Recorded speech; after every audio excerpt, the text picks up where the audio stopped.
There is one thing stronger than all the armies in the world put together, and that is an idea whose time has come. Idea perhaps is the most dangerous and most powerful of all the weapons. Hello and a very warm welcome viewers. You're watching the special presentation of Sansad TV on the journey of startups. India has the third largest ecosystem in the world of startups. And if you're an aspiring entrepreneur or even otherwise, this is your destination. As we script the novel success stories of unicorns, mid and small level startups, analyze the roadblocks and give wings to your dreams of becoming a job giver and not being a job seeker.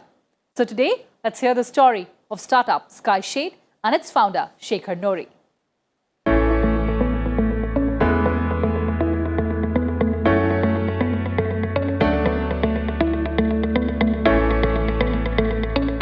The only startup company in India for daylight harvesting technologies.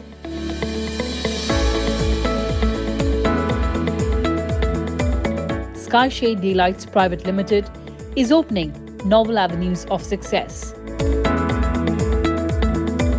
Daylighting is bringing natural sunlight inside the rooms. The solar energy spectrum has 45% energy as visible light, and this can be used to harvest building illumination for about 9 to 11 hours a day. The technology used is completely indigenous, economically viable and easy to deploy and needs minimal maintenance with longevity. Moreover, the proposed technologies harvest huge quantities of sunlight and make available for building illumination, which reduces electrical lighting energy consumption by 70 to 80%. Skyshade Daylights Private Ltd has been working in this area since 2014 and did daylight harvesting for a wide range of consumers from government bodies, PSUs to the corporate world.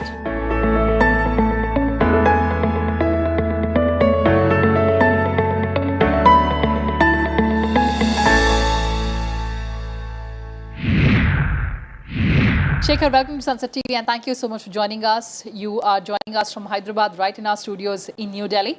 Thank you so much. First of all, let's understand the concept of daylight harvesting and how did you think of that idea? See, my journey started way back in the 90s. Basically, I am a mechanical engineer and my wife is also an engineer. So we always thought that we should do something to the application of a knowledge. Engineering something is a passion to me. Doing something today for the day-to-day problems and the handling of that. So post my graduation as a mechanical engineer, so I had the opportunities of joining all the public sector companies. I have chosen Hindustan Petroleum at that time. Very briefly, I was there in Hindustan Petroleum, going through the training program of Hindustan Petroleum at various stations.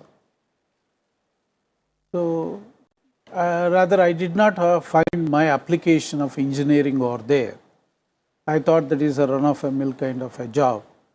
And I have quit Hindustan Petroleum immediately. Then I appeared for UPSC services.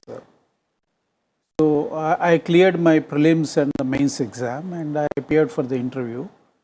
And the course of preparation to the UPSC main services and all. And during that time, our economy being open during the 91-92 time. So a lot of economy being opened up by our late Prime Minister, Mr. P.V. Narasimha Rao.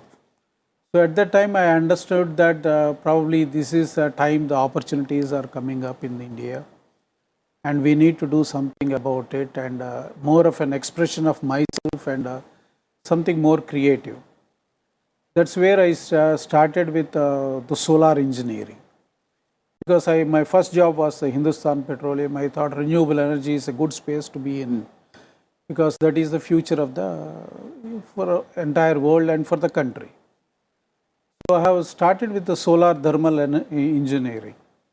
So I started off doing the solar water heating systems, solar desalination, solar air heating.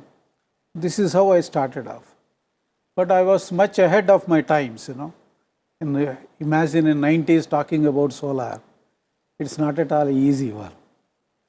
Today solar is much more easier to handle, but in the 90s it is extremely difficult.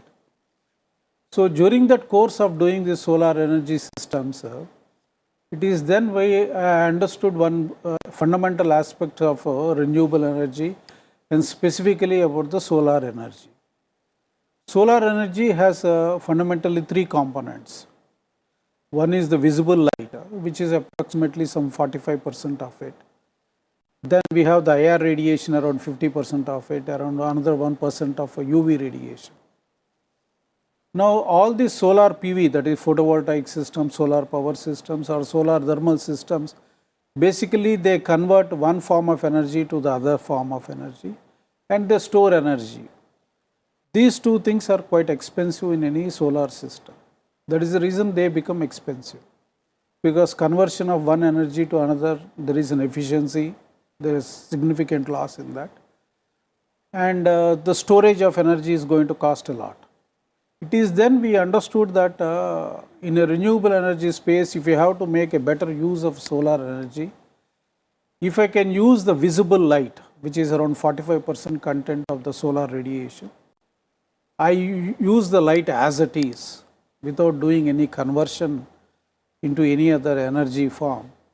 And if I can use that light for lighting up the buildings during the daytime, then such product and systems could be much more affordable. That is how the concept of daylighting has dawned. So fundamentally, daylighting is all about harvesting sunlight for building illumination.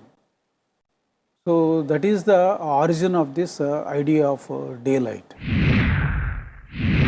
So as you said that yours is the first company in India for harvesting solar power. That idea sounds complicated. How did you think of that business model? Basically, it's a simple observation. Like, all ideas are fundamentally simple observations, and ours is no different than that. So our observation is that in all the buildings, during daytime, people use the electric lighting. So you have ample amount of sunlight available outside, but still we use electric lighting in the building. So when you have light available outside, if you can make use of it in the building, then you do not have to switch on the electric lighting. But how we bring the light inside is the technology part of it. So that is how this entire story started off. And in the business model, basically if you look at it, in all buildings, they consume 35% of the energy that is being produced in the country, which is very, very, very significant. And this energy, if you see the building consumption pattern, electric lighting, they take around 35 to 40% of the building energy consumption. Around 45 to 50% goes for air conditioning. The balance 10-15% goes for the utilities of the building. So a significant amount of energy is consumed by electric lighting and air conditioning. Now, if we can handle something about this lighting and the air conditioning part of the building, you are doing a great service in terms of the building energy efficiency. So that is the fundamental aspects of the building physics of it. So that's how we understood these buildings, and we know that buildings are different varieties. So the industries and the warehouses are different buildings. The residential buildings in terms of the apartment, the residential complexes, they are different. Offices and the commercial complexes are different. So there we have different types of buildings, and each buildings are different in their own unique pattern and the usage of it. But fundamentally, all of them, they require lighting. And some of the buildings, they require a lot of air conditioning, like the commercial and the offices. May not be the residential, but most of these buildings, they require the air conditioning also. So this is where we see that there is a huge potential, how we can make an impact on the buildings. So as you said that it was an expensive proposition, the idea was ahead of its time. In fact, India is a very, very competitive market, very, very price sensitive. So how did market validation come through? See, we looked at different applications.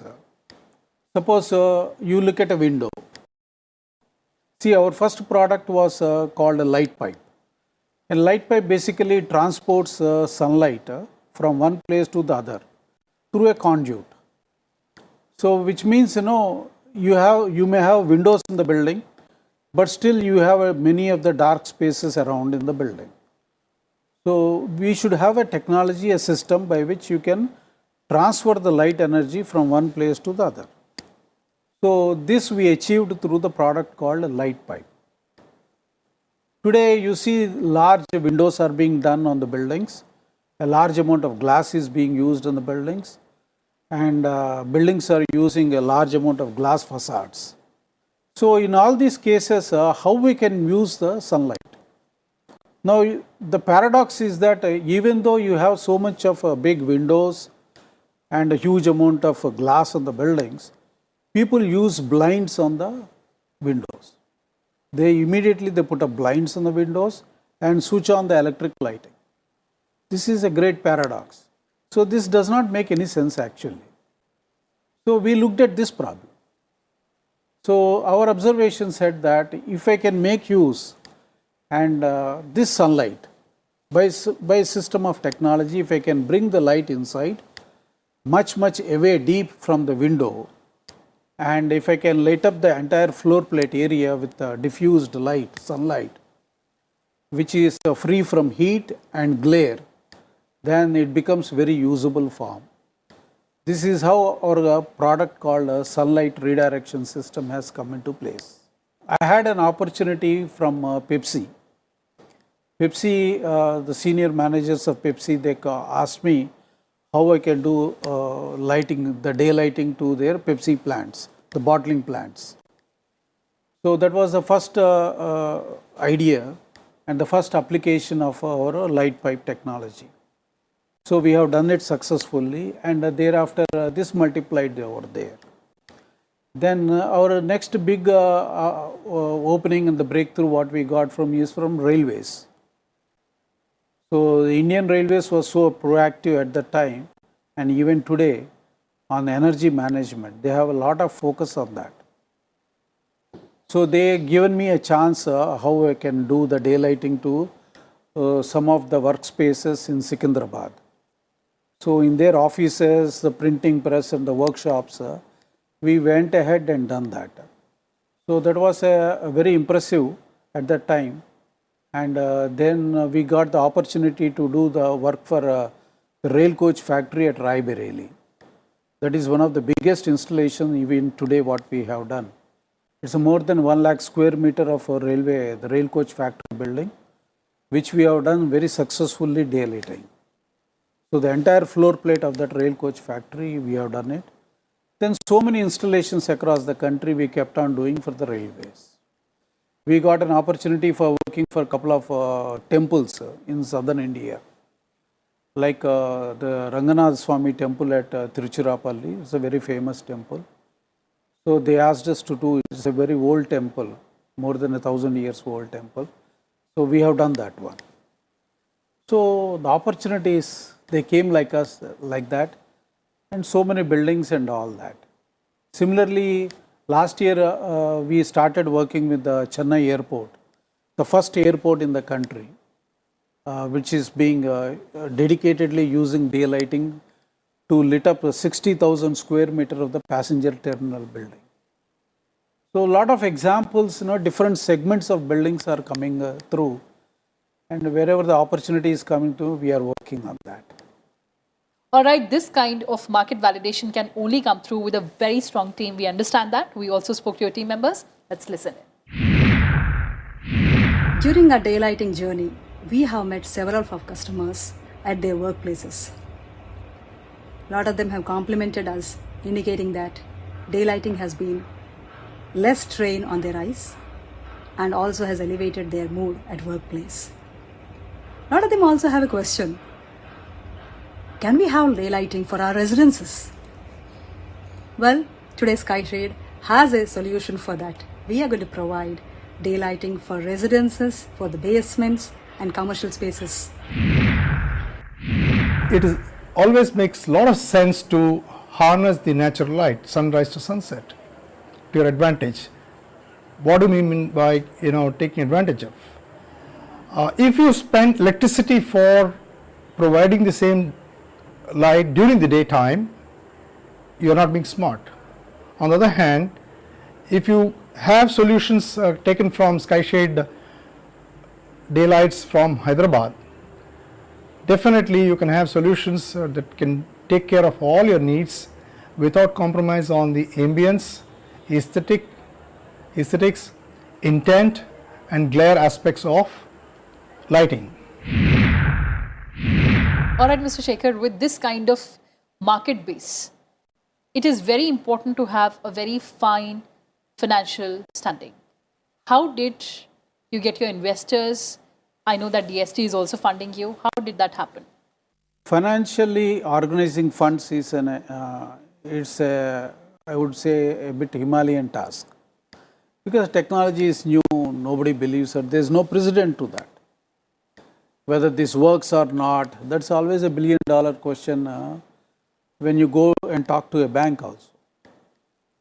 Because something new, untested, it's an idea, it's a product, how much market it can do, what sort of market analysis are you doing.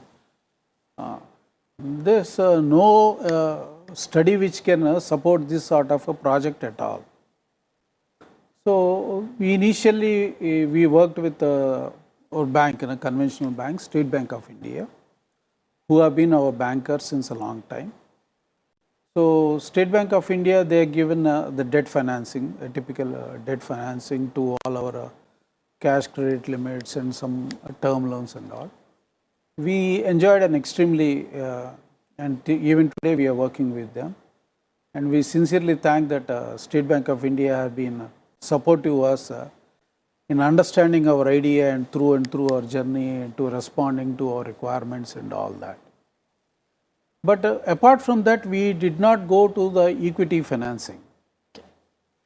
So people are not ready to, the equity investors, the typical venture capital, they are not ready to work on this particular space. It's still evolving in the country. Our idea is that our products can find a way in the market. We had a lot of conviction on that because we always believed in that. So at this time, the last 2 years, we got the DSIR recognition, Department of Scientific and Industrial Research, to the daylighting lab what we established. And then we approached the Technology Development Board of Department of Science and Technology. So this is a very, very pleasant and a wonderful experience what we had. Our Honorable Union Minister, Dr. Jitendra Kumar Singh. So, and the Technology Development Board, the entire board, the officers and all, they looked at our project when we submitted our project to them, and they were so happy to look at it because we are the first kind of it. And so much of work we have done before we actually approached them. So today we are taking a 5 crore funding from Technology Development Board, and we are establishing a lot of infrastructure towards commercialization of a lot of new technologies what we have bring in.